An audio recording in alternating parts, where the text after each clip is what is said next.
नमस्ते, मेरा नाम है दीक्षा ठाकुर और आप मुझे देख रहे हैं श्री विश्वनाथ IAS अकेडमी सोलन से। मोस्ट इम्पॉर्टेंट मॉडर्न हिस्ट्री की जो टॉपिक वाइज हमारी MCQs की सीरीज़ चल रही है, उसी सीरीज़ में ये हमारा नेक्स्ट वीडियो है।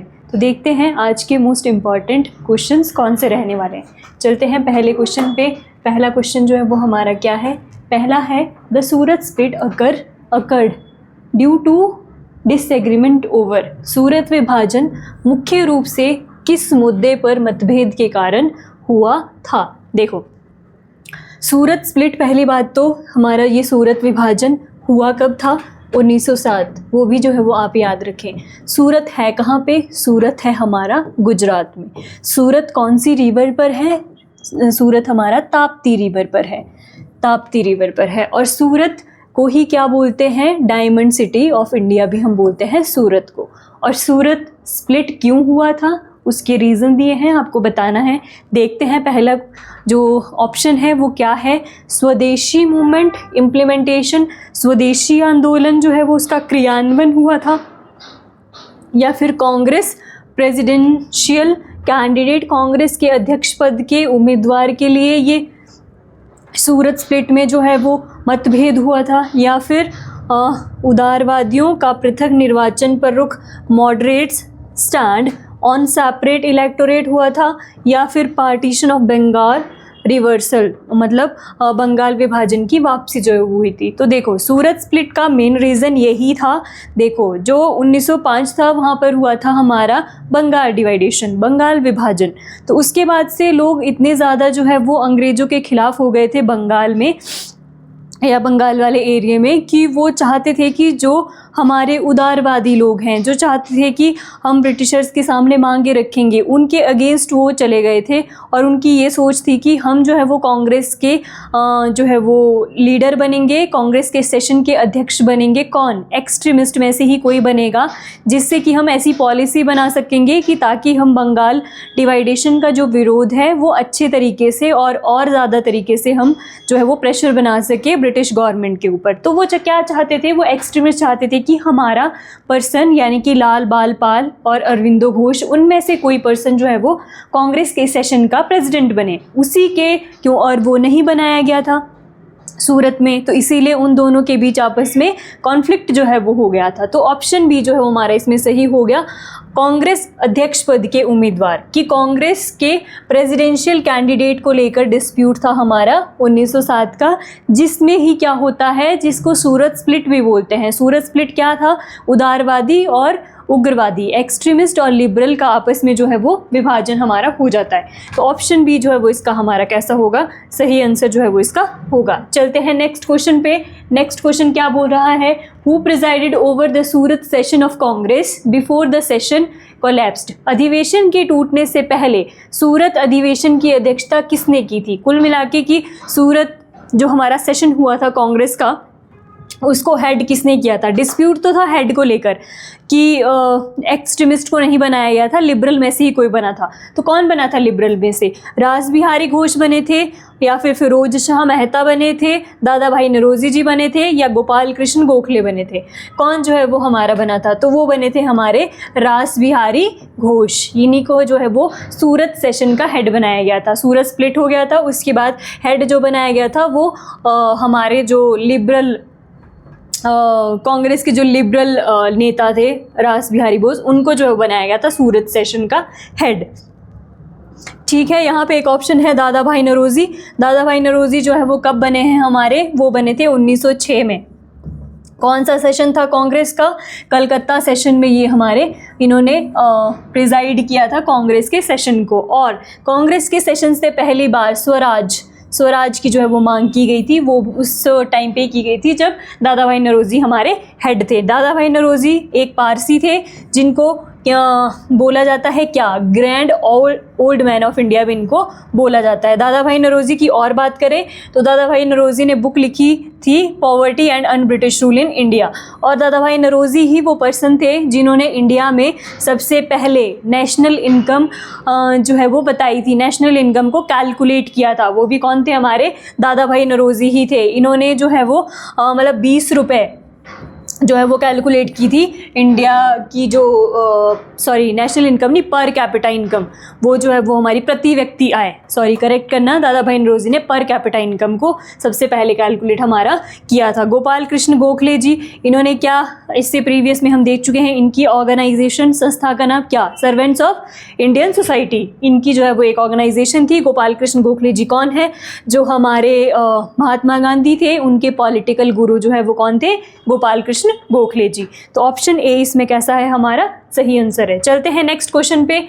नेक्स्ट क्वेश्चन जो है वो क्या बोल रहा है, the Surat split led to which of the following outcomes, Surat विभाजन के परिणाम स्वरूप क्या हुआ, extremist gained control over Congress, उग्रवादियों ने कांग्रेस पर नियंत्रण प्राप्त कर लिया, moderates continued to dominate Congress, उदारवादियों का कांग्रेस पर वर्चस्व जारी रहा, Congress temporarily ceased to function, Congress कुछ समय के लिए निष्क्रिय हो गई, या ब्रिटिश बैंड कांग्रेस, ब्रिटिश शासन ने कांग्रेस को हमारा प्रतिबंधित जो है वो कर दिया था। तो क्या हुआ था इसमें कि जो हमारा सूरत स्प्लिट था वो क्या था, तो पहला ऑप्शन है उग्रवादियों ने कांग्रेस पर नियंत्रण जो है वो प्राप्त कर लिया था, नहीं, क्यों, क्योंकि उनको तो नहीं बनाया गया था।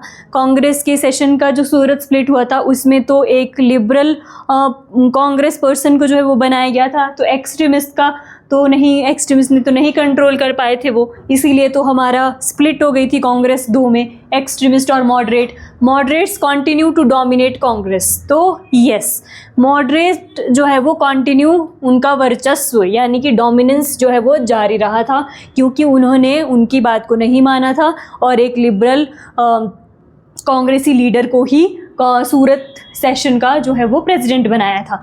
ठीक है, तो ऑप्शन बी जो है वो इसमें कैसा हो जाएगा, हमारा सही आंसर जो है वो हो जाएगा। चलते हैं नेक्स्ट क्वेश्चन पे। नेक्स्ट क्वेश्चन जो है वो क्या बोल रहा है, नेक्स्ट है, who was the intended target in the Muzaffarpur bomb attack carried out by Khudiram and Prafulla Chaki, Khudiram Bose और प्रफुल्ल चाकी द्वारा किए गए मुजफ्फरपुर बम हमले का वास्तविक लक्ष्य कौन था, मतलब ये हमारा मुजफ्फरपुर बम केस हमारा कब हुआ था, तो ये हमारा 1908 में जो है वो होता है, जिसमें क्या होता है बाद में कि जो खुदीराम बोस जी होते हैं और प्रफुल्ल चाकी जो हमारे होते हैं, उनको दोनों को जो है वो फांसी की सज़ा हमारी सुनाई जाती है। प्रफुल्ल चाकी जी जो है वो फांसी होने से पहले ही जो है वो आत्महत्या कर लेते हैं, सुसाइड कर लेते हैं, लेकिन खुदीराम बोस जी को जो है वो फांसी पर लास्ट में जो है वो चढ़ाया जाता है, और सबसे कम उम्र के भी थे, ये बहुत कम एज थी उनकी जब ये फांसी पर चढ़े थे। लेकिन इनका मतलब मेन कारण क्या था, मुजफ्फरपुर बम जो केस था वो किस लिए किया था उन्होंने, किंग्सफोर्ड द डिस्ट्रिक्ट जज उसको मारने के लिए किया था, या Dyer the lieutenant colonel Dyer को मारना चाहते थे, कमिश्नर किंग्सले को मारना चाहते थे, या गवर्नर फुलर को मारना चाहते थे। तो वो मारना चाहते थे किसको, किंग्सफोर्ड को, जो हमारा उस टाइम पे ये जज हुआ करता था, डिस्ट्रिक्ट जज किंग्सफोर्ड को मारना चाहते थे, लेकिन उस टाइम पे किंग्सफोर्ड उसमें नहीं था, मतलब जो इन्होंने ये किया था उस टाइम पे नहीं था, उनकी जगह कोई और जो है वो वहाँ पे मर गया था। तो बाद में जब इनके ऊपर कार्रवाई हुई, इनको पकड़ा गया, तो इनको फांसी की सज़ा जो है वो सुनाई गई। तो ऑप्शन ए इसमें कैसा हो जाएगा, हमारा सही आंसर हो जाएगा। चलते हैं नेक्स्ट क्वेश्चन पे। नेक्स्ट क्वेश्चन जो है वो क्या बोल रहा है, the Muzaffarpur attack became a turning point because, Muzaffarpur हमला एक मोड़ इसीलिए बना क्योंकि ब्रिटिश ने सभी राष्ट्रवादी अखबारों पर प्रतिबंध लगा दिया था, या फिर राष्ट्रीय नेतृत्व को संवैधानिक तरीकों की ओर मोड़ दिया, या इसमें युवाओं में क्रांतिकारी राष्ट्रवाद को जो है वो तीव्र कर दिया, या फिर इसने बंगाल में उग्रवादी गतिविधियों को समाप्त कर दिया। देखो इंग्लिश में पढ़ लेना क्योंकि बहुत टाइम लग जाएगा अगर मैं दोनों लैंग्वेजेस में जो है वो पढ़ूंगी। तो कुल मिला के क्या बोल रहा है कि जो मुजफ्फरपुर हमला हुआ था, जो किसने किया था, खुदीराम बोस जी ने और प्रफुल्ल चाकी ने। उसके बाद कुल मिलाकर हुआ क्या, तो इसका सही आंसर जो है वो हम देखेंगे। इसमें क्या हुआ, ये हो गया, इसमें युवाओं में क्रांतिकारी राष्ट्रवाद को तीव्र कर दिया, मतलब जो रेवोल्यूशनरी नेशनलिज्म है उसको जो है वो मतलब और ज़्यादा जो है वो बढ़ा दिया जो युवा थे उनके बीच। तो यही इसका जो है वो सही आंसर होगा। ऑप्शन सी जो है वो हमारा इसमें सही आंसर हो जाएगा। चलते हैं नेक्स्ट क्वेश्चन पे। नेक्स्ट क्वेश्चन हमारा क्या बोल रहा है, 1909 act is historically important because it introduced which major political feature for the first time। 1909 अधिनियम ऐतिहासिक रूप से महत्वपूर्ण है क्योंकि इसने पहली बार किस प्रमुख राजनीतिक विशेषता की शुरुआत की थी।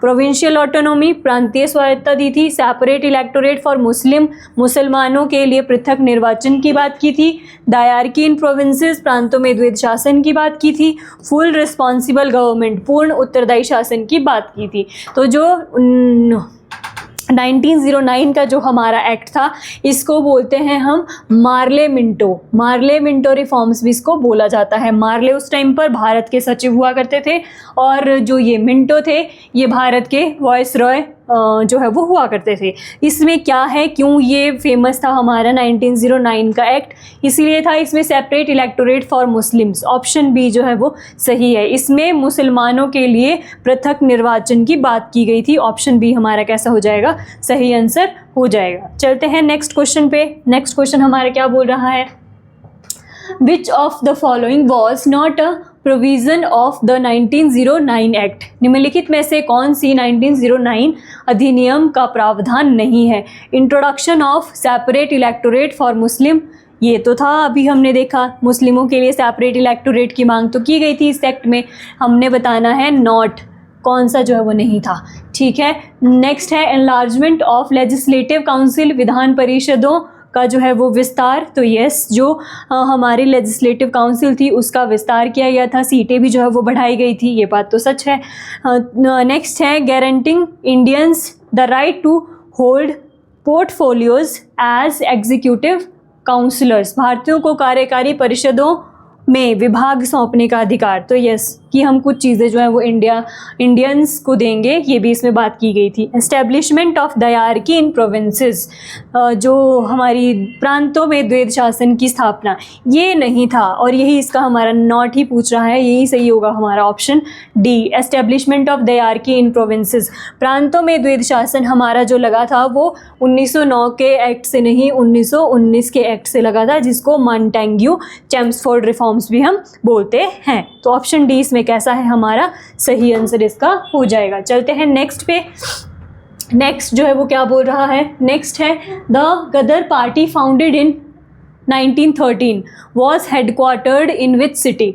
1913 में स्थापित गदर पार्टी का मुख्यालय किस शहर में था। गदर पार्टी याद रखना, फिर इसकी डेट भी याद रखना, कौन से ईयर में, 1913 में।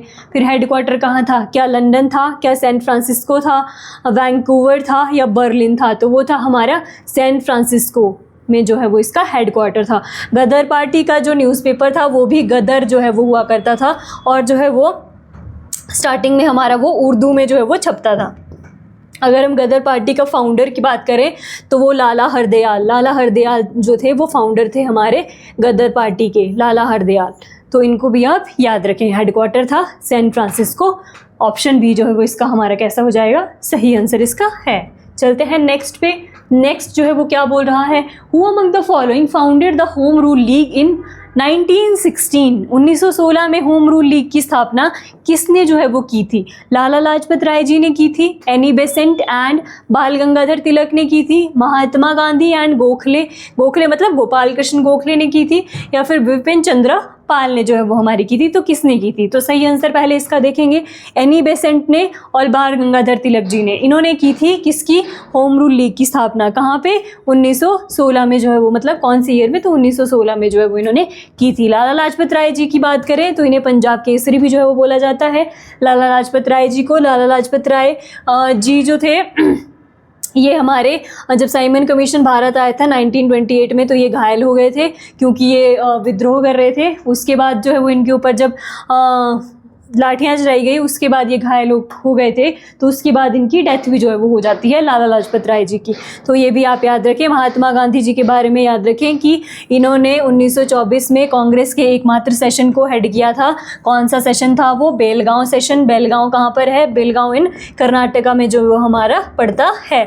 और जो कांग्रेस के सेशन में भाग लिया था महात्मा गांधी जी ने, वो लिया था 1901 में। 1901 में उन्होंने पार्टिसिपेट किया था कांग्रेस के सेशन में। कांग्रेस के सेशन सेशन को हेड किया था 1924 में, और वो इंडिया आए कब थे, मतलब इंडिया में कब आए थे वो 9 जनवरी 1915 को जो है वो महात्मा गांधी जी इंडिया में आते हैं। 9 जनवरी को हम क्या मनाते हैं, NRI डे ही जो है वो NRI डे भी हम जो है वो मनाते हैं 9 जनवरी को। गोपाल कृष्ण गोखले जी की बात करें तो महात्मा गांधी जी के पॉलिटिकल गुरु हैं गोपाल कृष्ण गोखले। बाल गंगाधर तिलक की बात करें तो लाल बाल पाल में से एक जो थे वो बाल गंगाधर तिलक जो है वो हमारे थे। जब असहयोग आंदोलन हमारा शुरू होता है तो उसके पहले दिन ही जो है वो हमारे बाल गंगाधर तिलक जी की जो है वो डेथ हो जाती है। बाल गंगाधर तिलक जी की बुक की बात करें तो गीता रहस्य जो है वो इनकी बहुत इंपॉर्टेंट बुक थी। अगर न्यूज़पेपर की बात करें तो केसरी और मराठी, इनके 2 न्यूज़पेपर थे। केसरी ये मराठी में लिखा करते थे और मराठी को जो है वो इंग्लिश लैंग्वेज में लिखा करते थे।